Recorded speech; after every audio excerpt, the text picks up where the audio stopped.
ভারতে মুসলিম বিদ্বেষ ও ঘৃণামূলক বক্তব্য দিন দিনই বাড়ছে। ওয়াশিংটন ভিত্তিক গবেষণা সংস্থা ইন্ডিয়া হেট ল্যাব এবং আন্তর্জাতিক মানবাধিকার সংস্থাগুলো 2026 সালের সর্বশেষ প্রতিবেদন অনুযায়ী ভারতে মুসলিম ও সংখ্যালঘুদের লক্ষ্য করে ঘৃণামূলক বক্তব্য এবং প্রচারণার হার আগের চেয়ে বেড়েছে।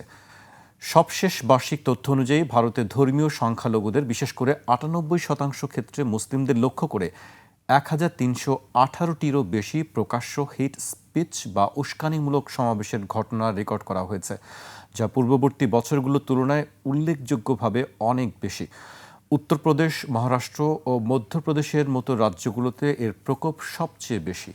আরও অনেক তথ্য আছে, আমি সেগুলো পরে হয়তো সময় পেলে উল্লেখ করব। রুবেল ভাই, আপনার কাছে কি মনে হয় যে ধর্মীয় যে বিদ্বেষ, এইটাতে আসলে কার লাভ হয়?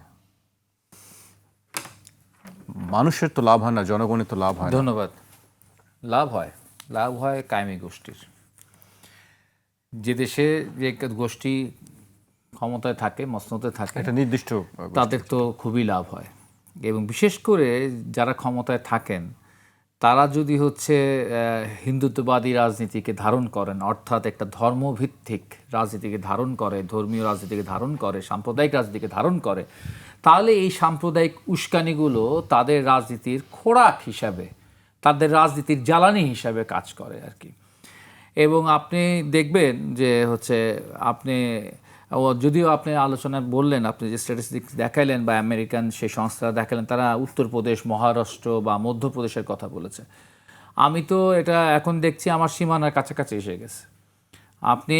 আপনি যখন আমরা একটু আগে তো স্বরাষ্ট্রমন্ত্রীকে শিক্ষামন্ত্রী, বাংলাদেশের শিক্ষামন্ত্রীকে নিয়ে অনেক কথা বললাম।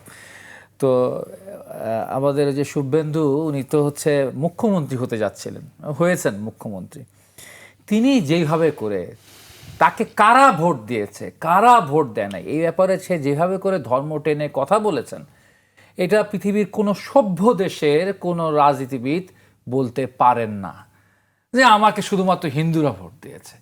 বা সে যখন আপনার ওই ভবানীপুরের যে আসনটাতে মমতার সাথে ফাইট হচ্ছিল, যখন তিনি প্রথমে পিছিয়ে গেছেন, তারপরে তিনি বললেন না, তারপর আমি জিতবো। বললো কেন জিতবেন আপনি? সে বলল দেখেন, এখানে বাঙালিরা ভোট দিছে, হ্যাঁ, এবং ওখানে মুসলমানরাও ছিল, এখানে ভোট মমতা বেশি পাইছে। এরপরে বাঙালি নাই, এরপরে ওখানে অবাঙালি ভোটার অনেক বেশি আছে এবং সবাই হিন্দু ভোটার, হ্যাঁ, হিন্দু ভোটাররা আমাকে ভোট দেবে।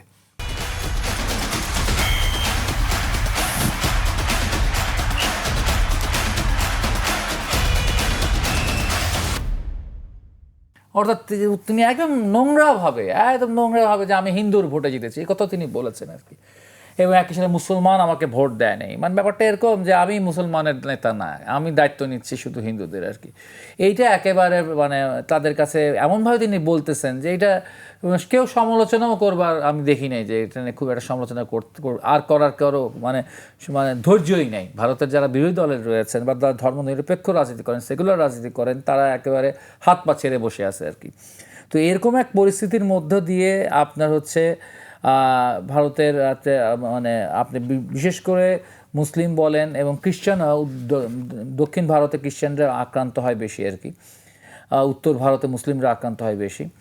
আপনি মুসলিম এবং খ্রিস্টানের মধ্যে 42%-এর নিচে অন্যান্য ধর্মাবলম্বীরা, আর বাকিরা মুসলিম ধর্মাবলম্বীরা এখানে আক্রান্ত হচ্ছে আর কি।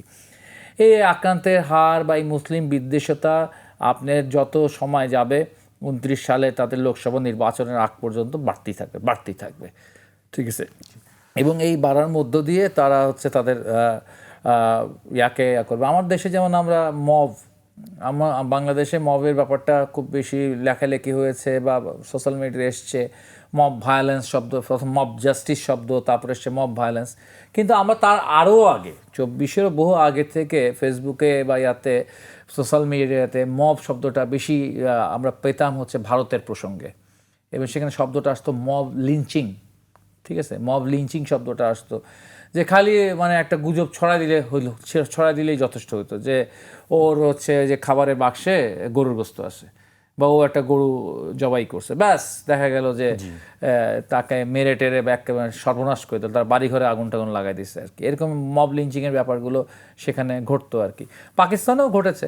পাকিস্তানে আবার একটু অন্যরকম, যে কোরআন শরীফের ছিঁড়ে ফেলেছে, ছেঁড়া কোরআন শরীফ মুখের ব্যাগে আছে। শিয়া তো সুন্নি এরকম কথা একটি বলে সংঘাত থাকে।